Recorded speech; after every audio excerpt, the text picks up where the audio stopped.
अब की बार ऐसा कुछ करूंगा कि लोगों की आंखें चौड़ी हो जाएगी। सोचता हूँ साइकिल को एक हेलीकॉप्टर बना दूं। नाम रखूंगा हेली साइकिल, जिसमें पेट्रोल, डीजल और बैटरी की भी जरूरत कोई भी नहीं पड़ती। उसके दिमाग में साइकिल हेलीकॉप्टर की बात घुस चुकी थी। लग गए वो अपने काम में। साइकिल के पैडल के साथ चलने वाले एक लोहे के डंडे में उसने बड़े बड़े हेलीकॉप्टर की तरह पंखे लगाए, जो पैडल चलाने पर बड़ी तेजी से घूमते थे। एक दिन अब काम पूरा हो गया, अब इसका ट्रायल करना होगा। अपने खेतों में इसका ट्रायल करूंगा सोच रहा हूँ, ताकि कोई देख ना ले। अगर नहीं उड़ा तो लोग मेरा मजाक उड़ाएंगे। पिंटू अपना सारा तामझाम लेकर अपने खेत में पहुंचा। उसने बड़े बड़े पंखे को साइकिल में फिट किया, जो उसके सर के ऊपर से था, जिसका सिरा पैडल से लगा हुआ था। पिंटू अब पैडल घुमाने लगा। पंखे तेज से तेज होते गए। धीरे धीरे साइकिल पिंटू को लिए ऊपर उठने लगा। फिर हेलीकॉप्टर की तरह पेड़ों के ऊपर से चक्कर लगाने लगा। पिंटू अब बहुत खुश था। अरे बन गया मेरा heli cycle, trial successful, hurray! अब सबसे पहले भैया को दिखाऊंगा। वो अपना सारा सामान समेटे घर लौटा। उसने देखा पड़ोस में तारा काका के घर हो हल्ला मचा हुआ है। अरे तारा काका, कोई दिक्कत हो गई क्या? अरे बेटा, मेरी बेटी अंजू की बस छूट गई है। आज उसकी स्कूल की परीक्षा है। अब वो कैसे परीक्षा देगी भला? अरे काका, तुम चिंता मत करो, अभी अंजू को स्कूल पहुंचाता हूँ मैं, देखो। उसने अपनी साइकिल पर फिर से पंखा लगाकर हेलीकॉप्टर साइकिल बना लिया। अंजू को साइकिल पर पीछे बिठा लिया और पैडल मारते हुए हेलीकॉप्टर की तरह पेड़ों के ऊपर से उड़ चला। सबने इस साइकिल हेलीकॉप्टर को देखकर दांतों तले उंगली दबा ली। पिंटू अंजू को स्कूल छोड़कर जब फिर से हेलीकॉप्टर साइकिल पर वापस उड़ता हुआ आया, तो लोग उसकी जय जयकार करने लगे। बड़े भाई जगदीश ने उसे गले से लगा लिया।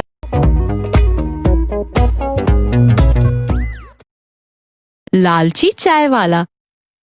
पुर शहर के स्टेशन के बाहर एक चाय वाला चाय की टपरी पर चाय बेचा करता था।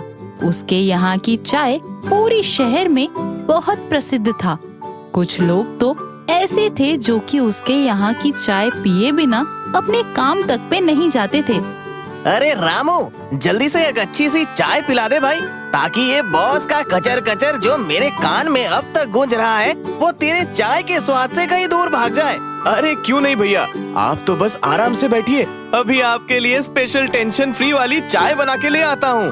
रामू के चाय को पीने के बाद सारे लोग खुशी खुशी अपने काम पे जाते। कुछ दिन बाद एक आदमी ने रामू को एक सलाह दी। अरे रामू काका, अब आप इस टपरी को छोड़िए और एक अच्छी सी छोटी सी चाय की दुकान डाल दीजिए, जिससे नए लोग भी आपके दुकान को देखकर आकर्षित हो जाएंगे और आपके दुकान पे आएंगे। और आप कहो तो मैं अपने दोस्त से कह के उसके सुपरमार्केट से आपको सब कम दाम में दिलवा सकता हूँ। आपका बहुत बहुत धन्यवाद। अगले ही दिन रामू अपने उस कस्टमर के साथ उस सुपरमार्केट में जाता है और वहाँ से नए नए कुर्सियाँ और बाकी के जरूरी सामान लेके आता है, और उसे वो सब काफी कम दामों में मिल गया। और फिर उसका वो कस्टमर वहाँ से चला जाता है। फिर वहीं रामू को एक बड़ी अच्छी खुशबू आती है। अरे वाह, ये चाय की खुशबू तो बहुत अच्छी आ रही है, एक बार पी के देखना चाहिए। वाह, नाम भी कितना अच्छा रख रखा है, मशहूर चाय। फिर रामू उस मशहूर चाय के दुकान के अंदर जाता है। वहाँ बहुत से लोग थे। उसने देखा कि वहाँ कुछ लोग तो ऐसे भी थे जिनके पास बैठने की जगह नहीं थी, मगर फिर भी वो वहीं खड़े खड़े चाय पी रहे थे। फिर उसने एक चाय ऑर्डर किया। उसने जैसे ही उस चाय को पिया, उसे वो चाय बहुत फीकी सी लगी, मगर उसकी खुशबू बहुत अच्छी आ रही थी। इसी के साथ रामू के मन में अब ज्यादा पैसे कमाने का लालच आ गया। अब मैं भी चाय में दूध कम मिलाऊंगा और चाय को खुशबूदार बनाऊंगा, फिर मैं भी अमीर हो जाऊंगा। अगले ही दिन से रामू ने अपना नया दुकान डाल दिया। उसने अपने नए दुकान का नाम फेमस चाय वाला रख दिया। अरे रामू, क्या बात, नई दुकान डाल दी तूने तो। हाँ भैया, सोचा अब थोड़े पैसे हो गए थे तो जरा दुकान भी ठीक ठाक कर लूं। उस आदमी ने चाय पिया मगर उसे वो चाय बिल्कुल पसंद नहीं आई। क्या बात है रामू, आज चाय बनाने का मन नहीं था क्या? चाय कुछ अजीब सी बनी है, इसमें तुम्हारे हाथ का स्वाद तो पता ही नहीं चल रहा है रामू। चाय तो मैं ऐसे ही बनाता हूँ, हो सकता है आपके मुंह में छाले पड़ गए हों। वो आदमी रामू की ऐसी बात सुनकर कुछ उखड़ सा गया। फिर उसने रामू को पैसे दे दिए। और पैसे दीजिए, मैंने चाय का दाम बढ़ा दिया है, अब मेरी चाय इतनी सस्ती नहीं मिलती, थोड़े और जेब ढीली करनी पड़ेगी मेरे फेमस चाय की दुकान पे चाय पीने के लिए। ये क्या तरीका है रामू किसी से बात करने का? ठीक है, तुमने दाम बढ़ाए हैं, मुझे पता नहीं था, तुम मुझे बोल सकते थे अच्छे से। ऐसा तो नहीं है कि मैं तुम्हें पैसा नहीं देता।